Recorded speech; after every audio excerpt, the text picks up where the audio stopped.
Hey Sim friends, welcome to the Joyous Stamping with Rachel. I'm Rachel Coon and it's our wonderful Wednesday. Today I'll be sharing with you our paper pumpkin kit for May called, I think it's, one second, Celebrating in Colors. This kit is amazing and I'm going to show you the 5 cards that we make 4 that came with the kit and then 1 bonus card that kind of mimics or mirrors one of the cards so you can learn how to make it over and over again if it's also one of your favorites. I'm going to hold till I flip and I'll show you.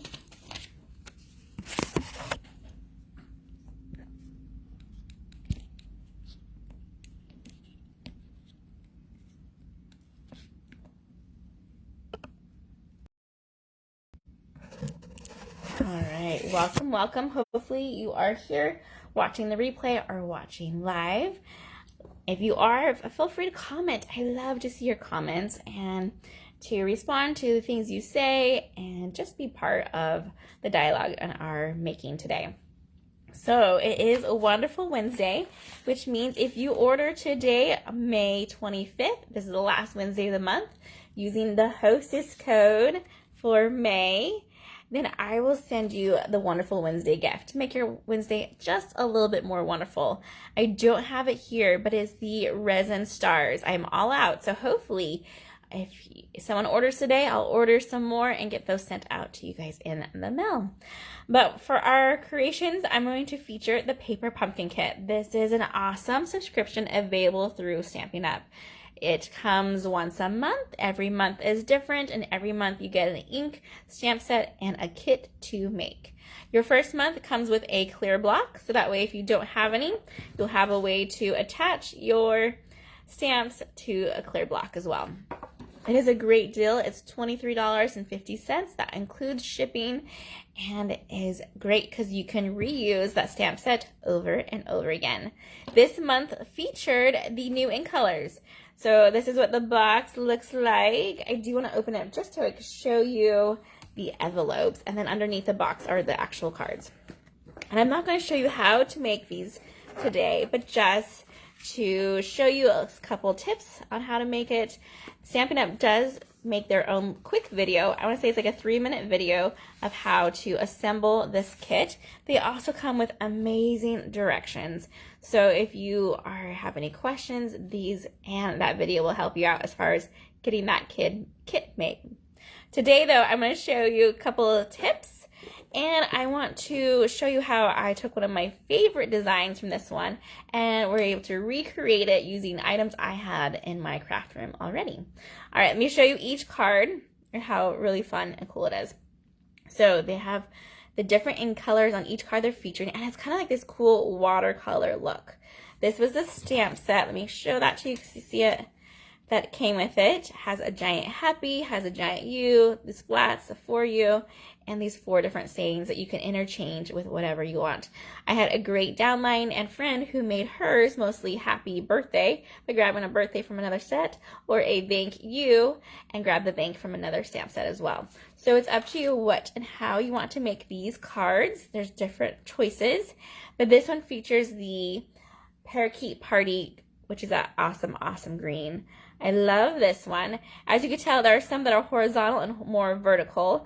The ones that are more open book, like vertical versus horizontal, have inside of them a fun little pocket that you could attach in there. You can stick in a gift card, some cash, an extra little sweet little note, whatever you would like. You can even put a ticket. Look how perfectly that fit in there. Make your own little golden tickets and put those in there. But for the difference between this one and this one is just how you have it placed. You don't want to open it up and the gift card fall out. So I have it sliding in this way, like so. Maybe, hold on, there we go. And they gave us in our kit for this one tear tape, which is the adhesive that we're using. Maybe I can get this one in. I think my adhesive was just too strong on that side or something sticking. There we go. Sometimes if they're not working, you can grab your bone folder and just help create a better pocket like that. All right, but this way you have it still a pocket in the inside and your gift card's not gonna fall out. So I love those two. These are the happy ones, happy to celebrate your day, and you make me happy. I love that they paired it with a gold look to it as well. Sorry, excuse my printer. I said for something to print 5 minutes ago, and it's finally just printing. It's a little bit slow today, but that's okay. This was that Tahitian Tide. So we have our parakeet party. Then we also have our sweet sorbet. This one's an awesome one where we had an extra little U that was part of this piece here. We took that out, and this U was already on the card base. So a really, really fun idea for that one. This one is probably one of my favorites. Super simple, great big letters say best wishes. This could have been easily colored in with your Stampin' blends if you wanted to change it up a little bit, or the Stampin' Right markers. And it has this really cool edge line right here that's gold. So this is the inside of this card, just a little bit like that. There we go. There's our pocket for that one. I can see how this one is shorter on the front than the back to create that really fun looking look for this one. These are all very easy to make for the most part. Very little stamping. This one had no stamping at all. This one just had us to stamp this piece here and then gave us a basic gray ink spot, which is just perfect to go with all of these new ink colors. This one is the last one I want to show you. I'm showing you it last because this is the one that we're going to make again, but using the products I have. I want you to notice that this paper does look like it's a little bit thicker. It's more like a water coloring type paper thickness, and that texture too. You can kind of see watercoloring paper is usually thicker and can absorb a little bit more water than just regular basic white.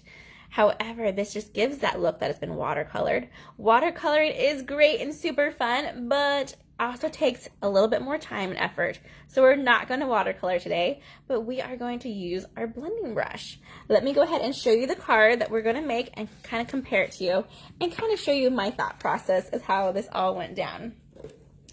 Okay, so this is the original, and I was like, oh, this looks pretty simple to make, right? So I went ahead and I made this one first, which I love. However, I wasn't in love with. I added the twine to create that same look here with that gold. I did some gold speckling with the embossing, and I have this die cut here and that awesome blending look. However, what I didn't like was that I put this right back in, and so it looks like a puzzle piece, so that's pretty cool, but it kind of just gets lost in there. I do prefer the white here. So we kept it going, continue my thought process, and I made one that looks like this. So that's a little bit more similar than to this one. Has that bigger circle, small circle inside, has that white look to it. It has a lot more defined color scheme here with our blending brushes. I did a great job inking that up and keeping it light and keeping it dark, and we still have our gold little flecks here. I didn't do the twine on this one, which you totally still could do. I've also changed the color of my card base. So I loved the Oasis, the Orchid Oasis for the card base, and this one has more of a basic white instead. All right, let me go ahead and put these out and kind of see. I'll get them close up and kind of see how they're super similar.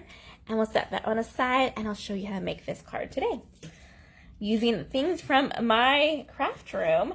And if you want to, you can kind of carry this over with a lot of those other cards using this method. Let me grab the kit I made for it. And of course, I have on my blog all of the measurements and supply list and ways to shop for my online store over there. So be sure to check that out when you are done here.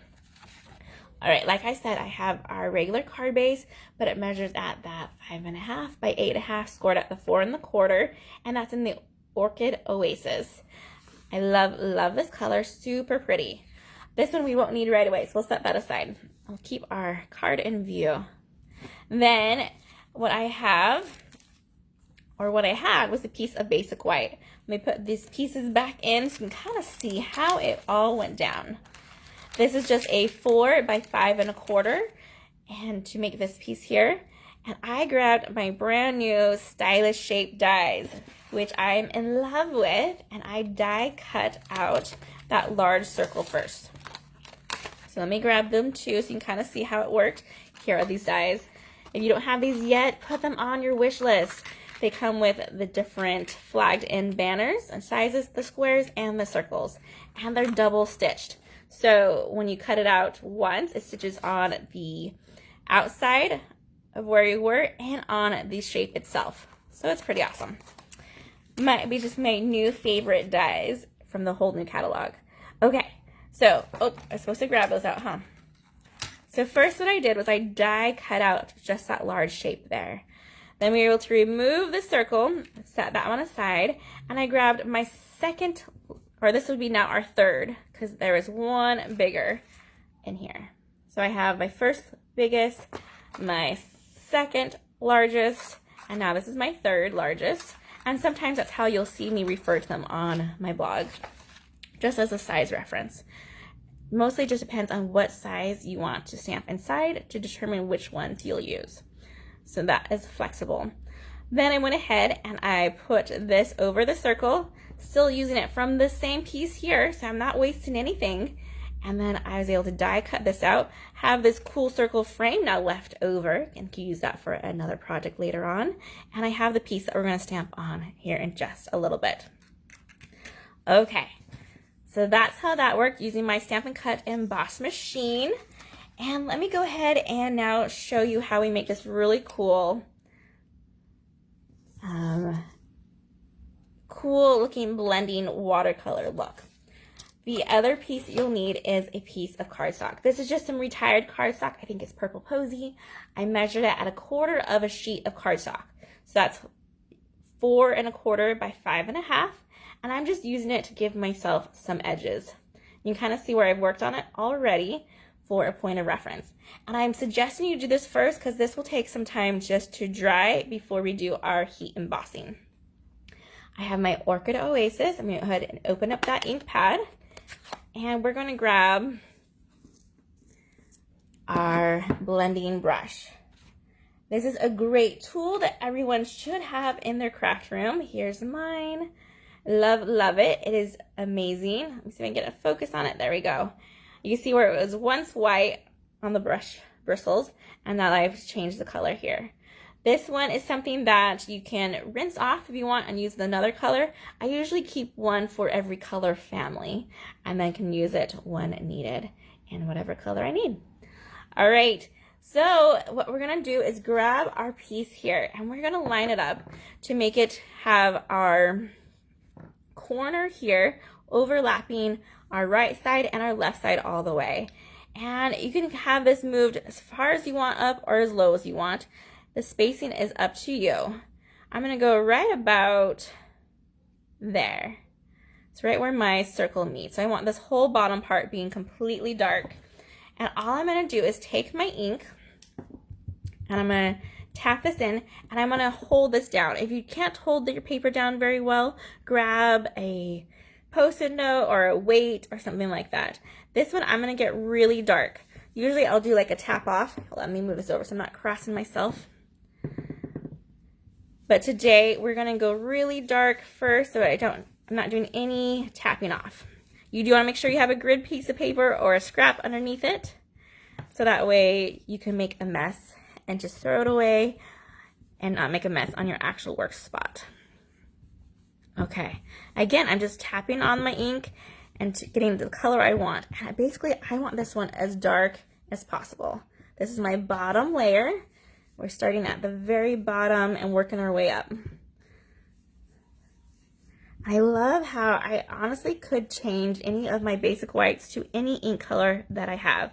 Let's say I ran out of this color and I was making a card or a project, I needed to dye something, I could grab a basic white and change my paper, my white paper, into the color that I need, which is pretty awesome.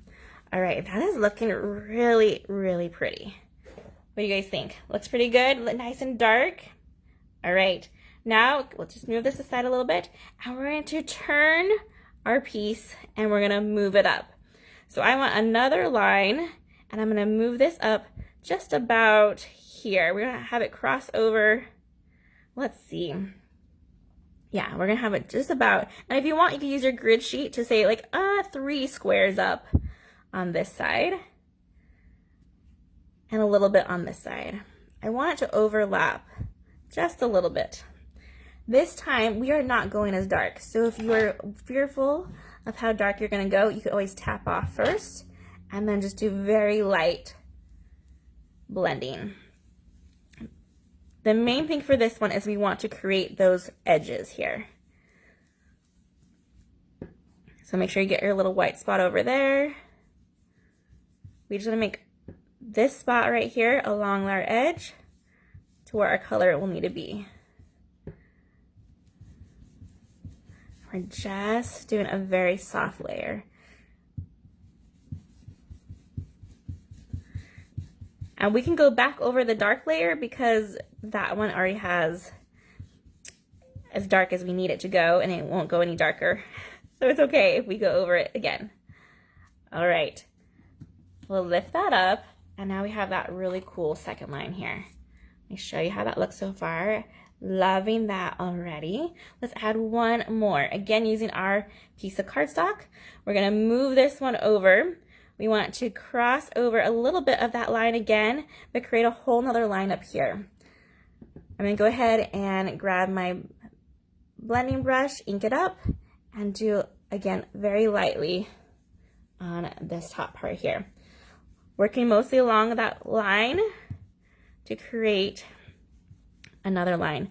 This one I do want to go over because it's going to create a second layer by it being there. And this one I'm doing more of like a circular motion to keep it soft and light. All right. Should we see how it looks now? The big reveal. Ta-da! Oh my goodness, so pretty. Just by using that edge there, we've created these sharp lines and some different coloration. And I love that you can see how this line continues through, even through the dark part here, and over here in that corner where it crosses over as well. Super, super fun look. All right, we're gonna need that to dry because we got it all nice and wet from the inking we did. And that looks really cool too. Our part there. I'm going to set this ink aside for a little bit, and we're going to get ready to do some embossing. So for this though, I'm going to grab, well, let's see. I'm going to put a little bit of embossing powder on this guy before we get to him by just using my embossing buddy. I'm going to do some tapping, and that will help make the powder only go where we want it to go. All right, grab your circle, the smaller circle of our two that we cut out, and grab your gold embossing powder.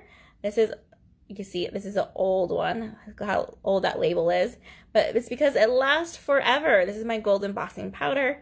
I've had this one probably 5 years now, and I use it a fair amount, I dare say. It's not like I'm never embossing. No, I emboss all the time. All right, let's go ahead and use our buddy on here too, just to be on the safe side.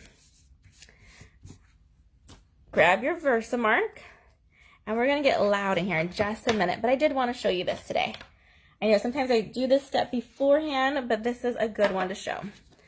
And I have my U. We're gonna go ahead and use our Versamark. We're gonna ink this up and put it on our circle. And I want to give myself space. So I'm going to have it, look at my circle here, have it down at the bottom where that's showing. But I make sure I have room to stamp the Just For You on the top. There we go. Grab your gold powder. Move your Versamark out of the way so you don't sprinkle any powder on there. Hold your paper up, tap it off. Well, that's looking pretty good. Let me do a quick blow off screen. Nice.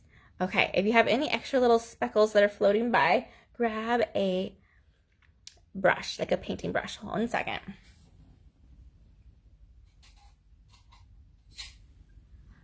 We're gonna go like digging for bones kind of thing here. No, archaeologists, that's the word I'm thinking of. We just lightly go and dust off the extra little powder around our word there. Perfect. That looks pretty good, nice and clean. This is just an old makeup brush that I never used for makeup. So you find that at any store. We'll put our excess back in here. But while we're here, we're going to go ahead and emboss or get ready to do this one. But this time we're going to use our splats.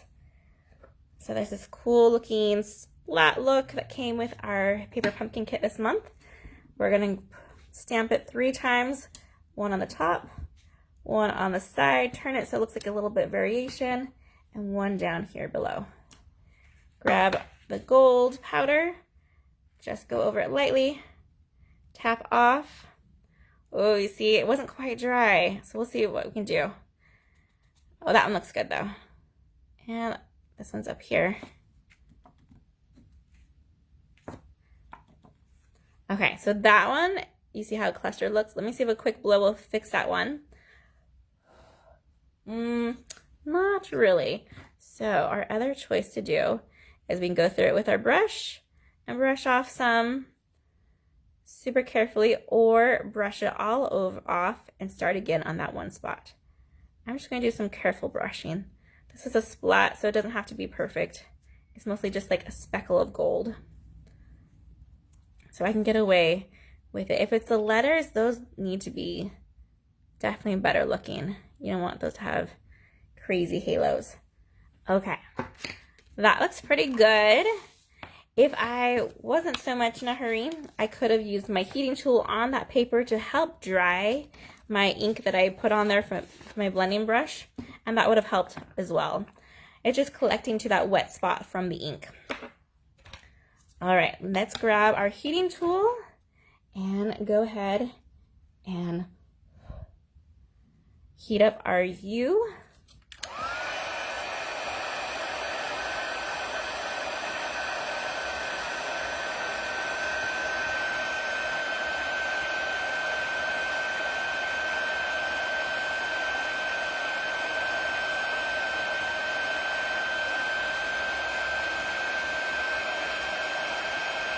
There it goes. You can see it. It's changing. Keep it at an angle. Just keep watching it. It goes from that dark to that gold. It's moving.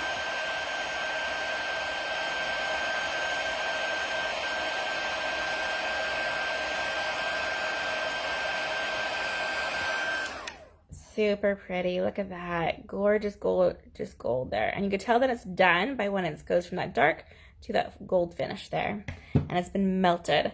Let's go ahead and do the same thing to this guy here. Now that our heating tool is warmed up, it should go a lot faster too.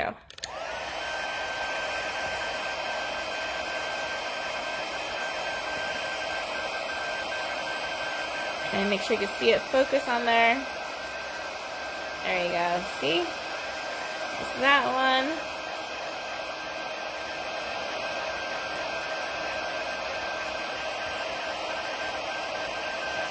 Comes our gold right there. And last one up here.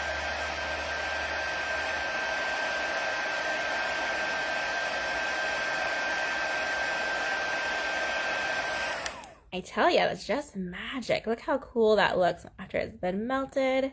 And now our piece is there. Super, super fun. Okay, now we just need to stamp a little bit and assemble. Let's grab our U back into the screen, and let's grab our ink, the Orchid Oasis. Same color. The kit came with the basic gray, but if you're already blending, you're going to have this ink ready to go as well. Let me grab my stamp. The Just For You. We're going to ink this up and line it up right here above our U. Make sure I can see where I'm going. Just For You. Oh, I love it. Okay, put your ink away. And now we can attach to our card base. Flip your piece over, grab your liquid glue. Make sure you go around your circle and around your outsides and a little bit in the top piece there. Flip it over and lay it down. I'm liquid gluing this one. You could use dimensionals, but I feel like this paper gets a little bit warped from all the heat we put it through, from all the extra wetness from the ink. So I like to glue this one down. And then we like to pop it up with dimensionals for that circle in the center. Let me grab some. Again, look at me. I'm always running out, right? So I'm always cutting my little outline, but that's good to use too. Put your dimensionals 3 on a circle, remove the backings, and line it up so that it has a little bit of outline of our card base showing through. There we go. And then the kit actually came with these awesome in color embellishments here. And you can see I've used a lot already from those other cards. I'm going to use up these last 3 of that Orchid Oasis and just set this on our card here. 2 by each other and 1 up top. Grab your bone folder, crease it, and there we go. We've created this card using that same look as the card that came from the kit. So that's where we got our inspiration from. But instead we used our blending brush and our stylish shape dies to create this awesome looking card. I hope you guys have had fun learning how to do this. This is the quick way for that watercolor look and the different shading. You could watercolor this card as well. It would just take a lot longer to go layer by layer to get it in the dark shades you want. And you can still use that same idea by using a piece of paper to create your lines.